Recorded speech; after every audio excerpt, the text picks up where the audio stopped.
জুলাই অভ্যুত্থানে রাজধানীর বাড্ডা এলাকায় গুলিবিদ্ধ হয়ে নিহত হন অটোরিকশা চালক হাফিজুল শিকদার। সোমবার সকালে বাড্ডা থানার হত্যা মামলায় আসামিদের ঢাকার চিফ মেট্রোপলিটন ম্যাজিস্ট্রেট আদালতে হাজির করা হয়।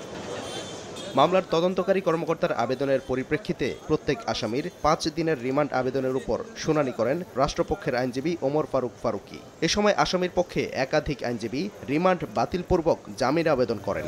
শুনানি শেষে মেট্রোপলিটন ম্যাজিস্ট্রেট জিএম ফারহান ইশতিয়াকের আদালত সাবেক মন্ত্রী ডাক্তার দীপমণি, আনিসুল হক, সাবেক প্রধানমন্ত্রীর বেসরকারি শিল্প ও বিনিয়োগ বিষয়ক উপদেষ্টা সালমান এফ রহমান, সাবেক বিচারপতি শামসুদ্দিন চৌধুরী মানিক সহ 8 জনকে 2 দিন করে রিমান্ড দিয়েছেন আদালত। হত্যার বিষয়টাকে আরও অধিকতর তদন্ত করা এবং অন্যান্য আসামিদেরকে চিহ্নিত করা এবং আসামিদের জড়িত থাকার বিষয়টি আরও সুনিশ্চিত করার জন্য তাদের বিরুদ্ধে 5 দিনের রিমান্ড চাওয়া হয়। বিজ্ঞ আদালত তাদের পক্ষে আইনজীবীরা ছিলেন। তৃতীয় দফায় রাজধানীর কোতোয়ালি থানার মামলায় একই আদালতে তোলা হয় ঢাকা 7 আসনের সাবেক সংসদ সদস্য সোলাইমান সেলিম এবং ঢাকা দক্ষিণ সিটি কর্পোরেশনের 36 নম্বর ওয়ার্ডের সাবেক কাউন্সিলর রঞ্জন বিশ্বাসকে।